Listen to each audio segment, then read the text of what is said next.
a 1967 Dodge Charger that was built to stop the show.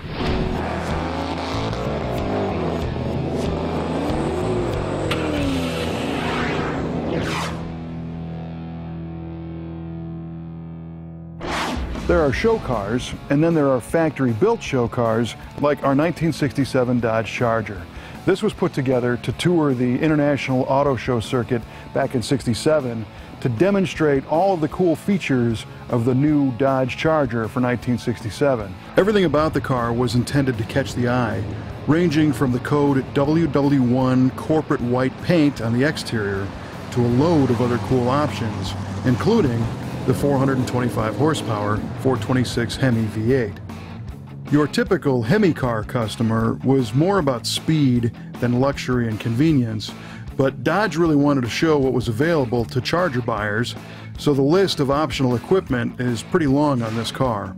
A pair of sport mirrors were installed along with the optional bumper guards, as well as the Hemi-only rear deck lid spoiler. Inside, the driver was treated to power steering and power brakes, power windows, automatic transmission with a console, and one of my favorite options, a clock on the console that is still functioning today. And of course, that interior on the '67 Charger is unique as it has a 4-place bucket seat configuration, and the rear seats fold flat to give you more storage or room underneath the big rear glass window.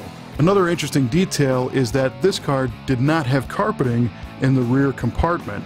Now you'd think they would have added more luxury items, but instead this one got a rubber floor mat, and that's what it has today. Today, we see many modern cars with retro styling designed to modernize the look of an earlier version of a car from decades ago.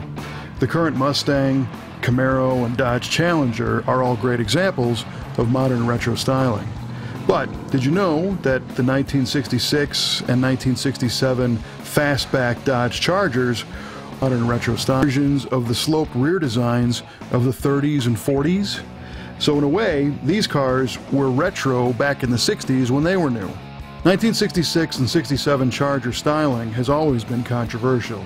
Dodge designers started with the more squared-off coronet body style with its long lines and coved sides, and reworked the roof, the rear glass, the rear deck lid, and the taillights into an aerodynamic fastback roofline. There were numerous reasons for doing this. First of all, it was a fairly low-cost way to create nearly an entirely new-looking car, as they didn't really change the majority of the body or chassis, but they gained a unique body style by changing the roofline. Next, the new design was a big improvement in high-speed aerodynamics, possibly gaining an advantage in NASCAR racing. And this was back in a time when NASCAR had to run cars that were extensions of consumer cars. The weekend winners became weekday sellers at the dealerships, so NASCAR was extremely important to the automakers. This car features the Hemi-only bolt-on rear wing, an element intended to further improve high-speed performance on the NASCAR track. To be legal to race, the wing had to be installed on production cars, although this one was installed backwards from day one, and the restorers decided to keep it that way when they refreshed this car. It's part of the history, and it's kind of cool looking. And when it comes to the restoration, the crew was careful to be as faithful to the original as possible, which included keeping the underside details like the gloss black frame rails. Purists would suggest that this would have been an over-restoration, but this car was special and it was displayed with the bottom side visible back in 1967, so Dodge made sure the underside was nicer than your regular production Chargers. All the pretty details aside, the most exciting option on this car is the big 426 Hemi V8 under the hood.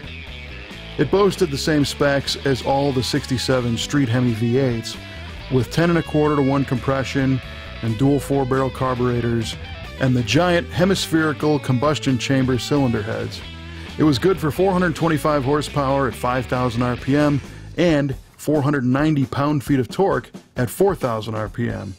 And although the rocker arms and valve train geometry made for a huge valve cover, Chrysler engineers did everything they could to angle the exhaust valves downward to keep the width of that big engine as narrow as possible, making it fit in a variety of car platforms. With the 4-bolt block, performance cam, transistorized ignition, and free-flowing exhaust, the street Hemi was a close cousin to the race Hemi engine, but far tamer for daily drivers like this luxurious Charger.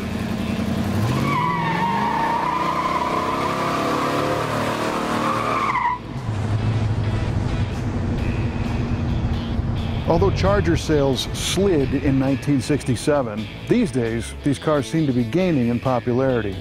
But I guess anything with a 426 Hemi is going to be popular. If you like cars like this, we've got more on our website at musclecaroftheweek.com. And feel free to find and like our Facebook page, because there's a lot of conversations going on about what's cool in the world of muscle cars. We'll see you next time.